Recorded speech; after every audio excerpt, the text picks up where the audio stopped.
জয় গুরু। শুভ সকাল বন্ধুরা, আমি অলিকা চলে এসেছি আবার আজকে সবাইকে আমার তরফ থেকে শুভ নববর্ষের প্রীতি শুভেচ্ছা জানাচ্ছি। বড়দেরকে আমার অনেক অনেক প্রণাম জানাচ্ছি, ছোটদেরকে আমার ভালোবাসা জানাচ্ছি। আমি আমার ব্লগটা এখন আমি শুরু করছি, সকালে ঠাকুর দিয়ে পুজো করে আমি শুরু করলাম। আর সকালবেলায় আমি যে নাইটিটা পরছি নতুন, এই নাইটিটা হচ্ছে আমার বাবা দিয়েছিল।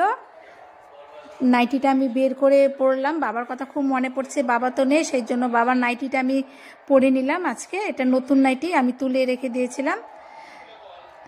আমার এখন চান টান করে পুজো হয়ে গেল। আজকে আমরা কি কি করব, সারাদিন কি রান্না করব, কোথায় যাব, কি কি কি খাবো, তারপরে আরও অনেক কিছু আছে। সেজন্য অলিকার পুরো ভিডিও দেখতে লাগবে, প্লিজ দেখুন, আপনাদের নিশ্চয়ই ভালো লাগবে। আমি ঘন্টাটা বাজাচ্ছি, আসলে আমার লাঠিটা হারিয়ে গেছে এখান থেকে এখানে আসার পরে, সেই জন্য আমি একটা নতুন চাকু বের করে নিয়েছিলাম ঠাকুরের জন্য, ওইটা দিয়ে আমি ঘন্টাটা বাজিয়ে নিলাম। এখন আমার পুজো কমপ্লিট হয়ে গেল। এখন আমি কি রান্না করব ভাবছি। এমনিতেই শরীর ভালো না, কি খাবো না খাবো কিছু বুঝে উঠতে পারছি না, কিন্তু পয়লা বৈশাখে প্রথম বছর তো একটু ভালো মন্দ কিছু খেতেই হবে, দেখি কি করি। আর এই যে সকাল সকাল আমাদের মিষ্টি চলে আসছে বাড়িতে। আমার বার হলো আজকে ঠাকুরের জন্য একটু কাপড় আনতে গেছিলো, নতুন ঠাকুরকে পাতবো বলে, তাই সেখান থেকে হালকাতা হচ্ছিল দোকানে মনে হয়, এক প্যাকেট মিষ্টি, তারপরে একটা লক্ষ্মী নারায়ণের ক্যালেন্ডার দিয়েছে।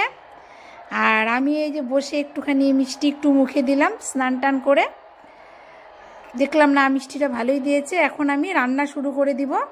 কি রান্না করব ভাবছি, চিংড়ি মাছ এনেছে, এর দুপুরে রান্না টান্না হলো। এখন আমরা একটু ঘুরতে বেরোলাম, রান্নাটা পুরোপুরি দেখাতে পারলাম না।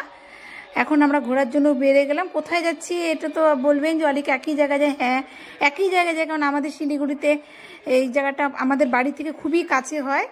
আমাদের বাড়িতে বাগডোগরা জানেন, এটা হলো সিটি সেন্টার পরে শিলিগুড়ি, মানে চানমনির ওখানে।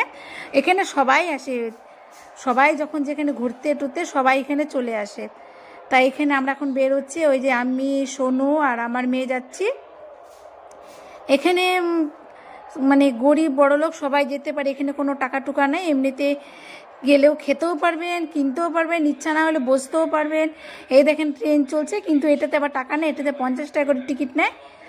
আর এটা আমরা ভিতরে ঢুকে গেলাম একদম। এই জায়গাটা অনেকে আবার আমার যারা ভিডিও দিচ্ছে তারা দেখছেন, এখানে এলো ঠাকুর বসিয়েছে। আর এখানে যখন বড়দিন হয় সান্তাক্লুজেরই বসায়। তারপরে হচ্ছে আরও অনেক কিছু, এখানে ফাংশন হচ্ছে, কেক দিচ্ছে, অত কিছু আমি দেখাতে পারলাম না। আর এখানে মানে বিনা পয়সায় কেকও দিচ্ছিল।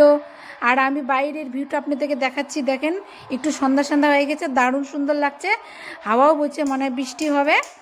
তাহলে এখন আমি যাচ্ছি, মানে আমাদের ঘোরা এসে কিছু খেয়ে টেয়ে নিলাম, টাটা বাই বাই।